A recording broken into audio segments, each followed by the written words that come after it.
우리 박근혜 대통령을 위하며 애국운동하고 계시는 조석천 교수님을 모셔보도록 하겠습니다. 박수!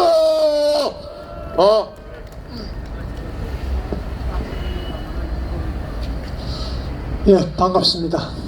날이 좀 춥습니다.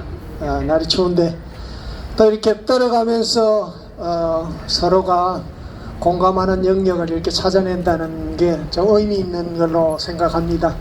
여기는 신촌입니다. 제가 30년간 왔다 갔다 하던 곳입니다. 옛날 말, 요즘 말로 뉴타운이라고 그러죠.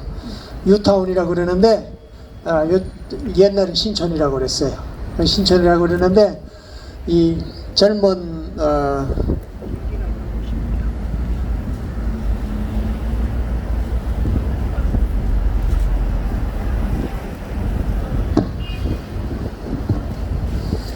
자, 그런데 신촌이었을 때는 참 우리 국가를 어떻게 발전시켜야 될까 하는 거를 사람들이 고민을 했습니다. 그런데 신촌이 이렇게 변해 가지고 세계에서 최고의 도시가 됐습니다. 그러나 이 도시가 지금 정신 상태가 바로 돼 있는가 하는 것을 우리는 좀 점검을 해야 됩니다.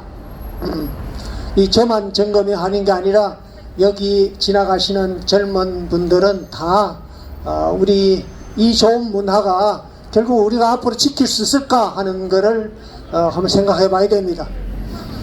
박근혜 대통령 탄핵을 하면서 마지막 재판을 했습니다. 그래서 징역을 220년 그리고 그 추징금을 180억인가요? 근데 뭐 박근혜 대통령이 그런 돈이 없어요. 없는데 그런데 왜 탄핵을 했죠? 왜 탄핵을 했어요? 그러니까 우리가 재판을 할 때는 증거가 있어야 될 거 아니야. 뭐 국정을 턱갈비, 그 다음에 뭐 총선 개입, 자기 친구, 자기 후배를 갖다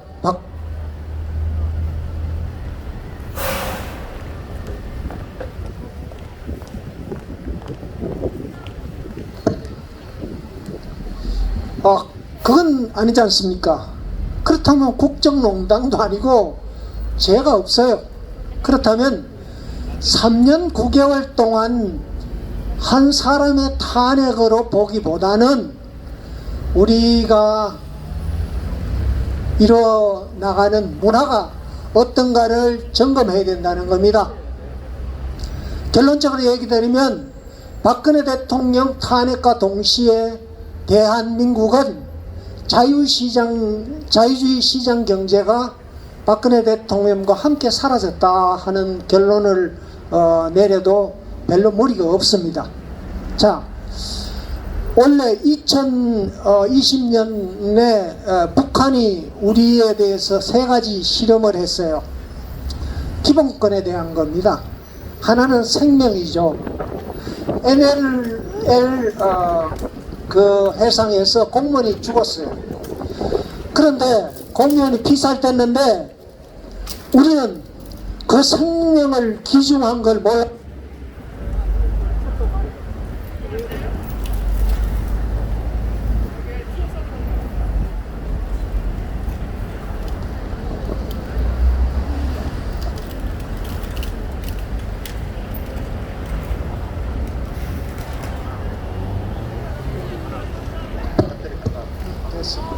왔다 갔다 합니다. 생명이라는, 그러면 청와대에서 뭐 누가 되든 공무원 아닙니까? 공무원. 자, 공무원이면 청와대가 나서가지고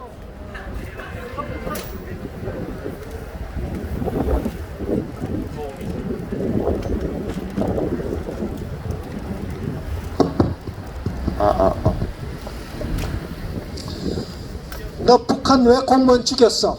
왜 살해시켰어? 그런 말 못하.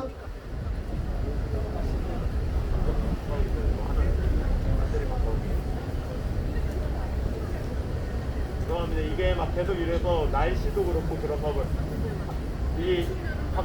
우리 교수님께 박수 한 번 부탁드리겠습니다. 잠깐 이 파트에 오면은 다시 시즌을 하는 거고요.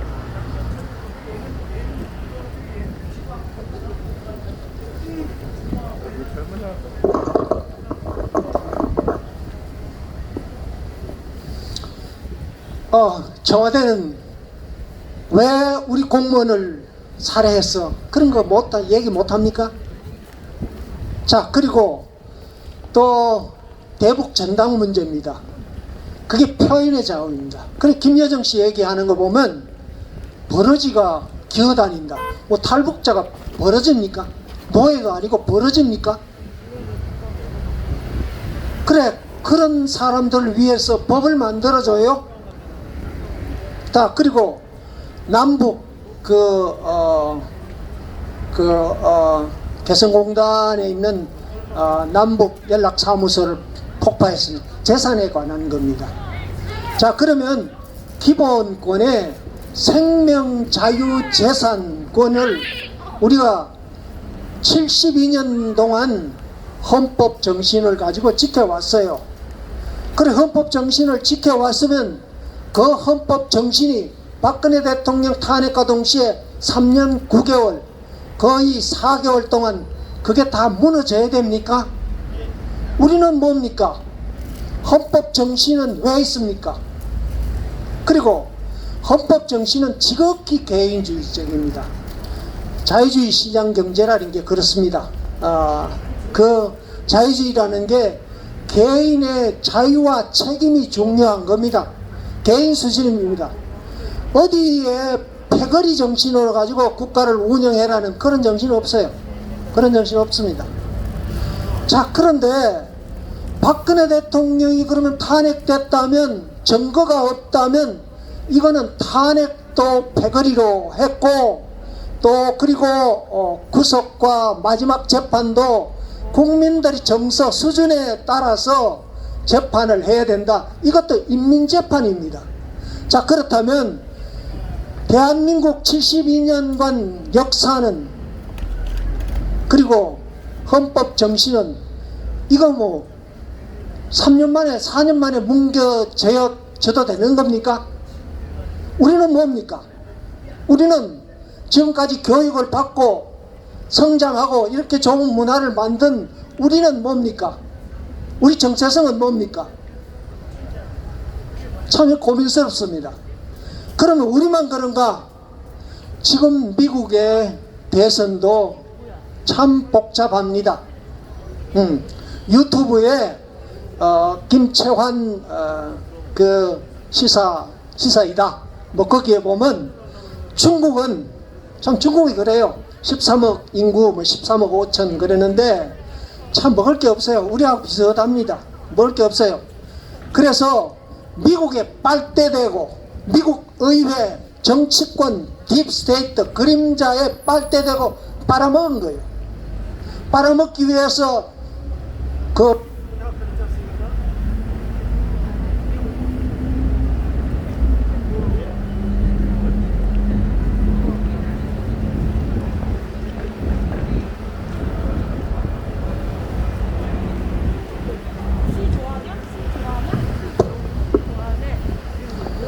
미국 문화가 결국 돈이 없으면 선거를 못해요. 돈이 없으면 정치를 못합니다. 그러니까 그 약점을 들고 중국 사람들은 그냥 중공은 미국 사람들 빼먹기 위해서 별짓을 다 한 겁니다. 우리 사회로 부정선거 봤죠? 꼭 같은 겁니다. 자, 그런데 미국이 그렇게 정치는 썩어둬요. 때로는 미국에 지금 민병대다 이렇게 나서는 사람들은요, 러스트벨트 전번에 얘기했습니다. 러스트벨트, 그러니까 노동자들입니다. 노동자들이 자기들 민주노총 모양으로 지도부가 정치를 한 거죠. 정치판을 냈습니다. 그 정치판을 했는데, 그런데 노동자는 그게 불만이었어요. 노동자 리더들을 다 쏴 죽여버렸어요. 자, 그리고 그 자본가들은 어디로 갔냐? 헤지펀드는 중국으로 갔어요. 중국으로 다 가가지고 그 사람들이 직업을 다 잃어버렸습니다. 그래서 트럼프가 얘기하는 IQ 98이라는 그 평민들이 지금 앞장서 가지고 났습니다. 민병대가 20만 20만 내지 뭐 100만 된다고 그래요. 자, 그래서 미국 정치에 브레이크를 걸고 나옵니다. 좀 배워야 돼요. 우리 한국이 박근혜 대통령 탄핵하고 우리 국민 뭘 했어요? 태극기 들고 몇 분 흔들다 그만뒀어요. 그리고 나라는 공산주의화가 돼 가고 있습니다. 자, 이제 자, 그런데 나바로 보고서라는 게 공병호 TV에서 얘기를 한 겁니다만, 나바로 TV에서 나바로 보고서라고 조사를 딱 해보니까 경합주 6개 주에 그 6개 주에 부정선거를 조사해보니까 307만 부정선거가 있다는 거예요. 만약 그게 실제로 하면 더 많을 겁니다.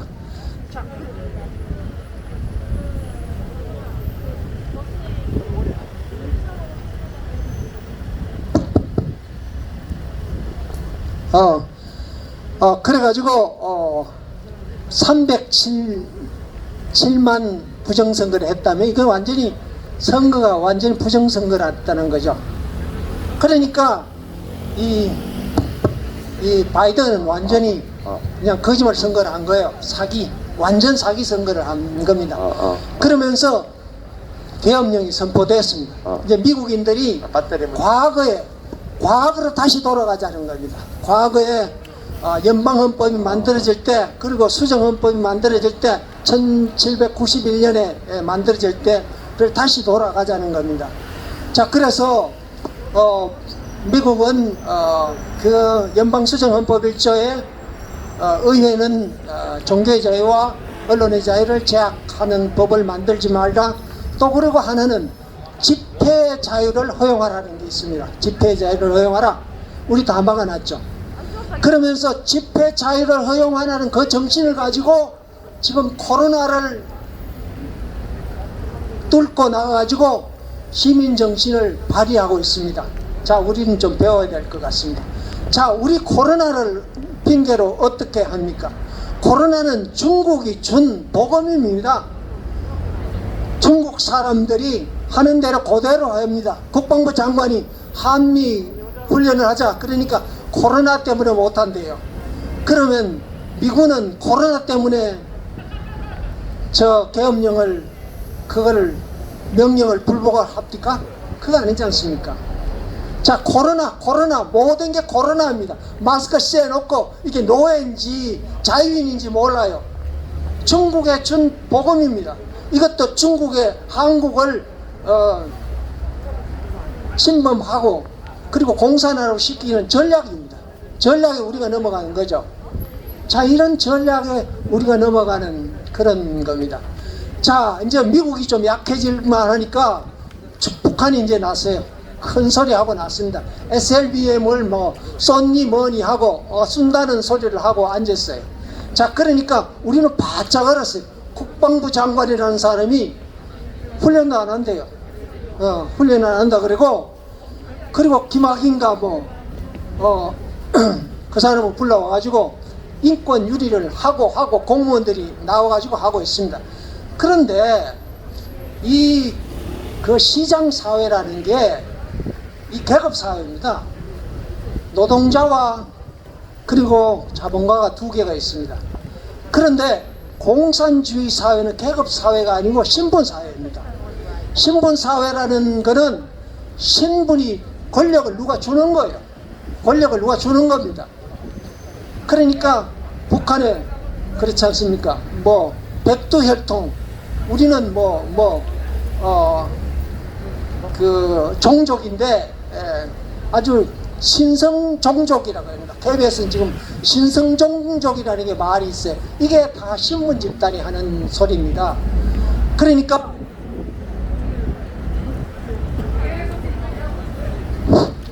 계급 사회로 가는 게 아니라 이 신분 사회로 가는데, 신분 사회 우리 봤지 않습니까? 우리 공산주의 사회가 그게 공산주의 사회 아니에요. 신분 사회입니다. 예전에 양반, 향반, 토반, 잔반, 공노비, 산업이 가는 그런 신분 사회. 신분 사회는 이 계급의 어떤 변화가 없습니다. 그게 제로섬 소사이티라고 하는데, 이거는 한 놈이 가지면 다른 사람 못 가져요. 그런 사회가 다시 돌아오면 우리에게는 기회가 없습니다. 자, 공무원이 말이에요. 지금 150만 공무원, 120만, 근데 150만 공무원입니다. 그 사람들은요, 어떻게 하면 신분을 계속적으로 유지할 수 있는가, 그런 데 관심이 있어요. 그러니까 우리 같은 민초는 별 관심이 없습니다. 그런 사회, 자 이제 임종석 씨가 얘기하는 거 맞지 않습니까? 최재형식 감사원장을 만들어 놓으니까 집을 지켜라 그러니까 안방까지 찾아가려고 그런다는 거예요. 집을 지키는 사람, 최재형 감사원장이 집을 지키는 사람입니까? 김일성 유은통치하는 겁니까? 왜 대한민국 사회가 한 사람의 개인의 자유와 그리고 역할과 이런 자기의 창의성, 이거 왜 발휘 못합니까? 노예사회입니까? 이 공산주의 사회입니까? 이런 사회인 겁니다. 이런 사회가 언제부터 왔냐? 박근혜 대통령 탄핵과 동시에 왔어요. 아까 얘기했죠. 박근혜 대통령 탄핵이 결국은 인민재판을, 그러니까 동원을 시켜가지고 탄핵을 시키고 재판을 인민재판을 한 겁니다. 자, 그런데 우리는 가만히 있었습니다. 가만히 있는 건 뭐냐? 우리는 자유주의 시장경제를 포기하고 공산국가 내지 신분사회로 가겠다는 얘기입니다. 그렇다면 여러분의 앞날과 여러분들 후손의 앞날이 어떻게 될 거라는 걸 한번 생각해 보십시오. 뻔한 겁니다. 뻔한 길을 왜 가려고 그럽니까? 자신이 편하겠다고 지금 나라가 이 꼬라지가 돼 있는데 여러분들은 의기양양하게 다니면서 자기 정체성을 잃어버리면 결국은 누가 지켜라는 겁니까? 누가 나와가지고 지키고 누가 나라를 세우고 누가 이렇게 좋은 문명을 유지시키라는 말입니까? 내가요? 나는 싫어요. 그러면 여러분들이 해야 돼요. 여러분들이 정신없이 왔다 갔다 하면 공산화되면 이런 문화, 이런 자유는 절대로 지킬 수 없고 여러분 후손에게는 김정은이 밑에 노예 아니면 벌레처럼 생활을 해야 됩니다. 이제 중국이 힘을 받으면, 트럼프가 무너지고 힘을 받으면 한국은 공산화되는 게 아주 눈앞에 보입니다. 자, 이걸 탈피하기 위해서 우리 같이 다 노력해야 됩니다. 니네 문제가 아닙니다. 다 같은 민족의 문제고 아픔입니다. 고맙습니다. 네, 마이크가 막 왔다 갔다 하는데도 좋은 연설 해주신 조석천 교수님께 큰 박수 부탁드리겠습니다. 박수! 네네, 그리고 우리 보여지는 게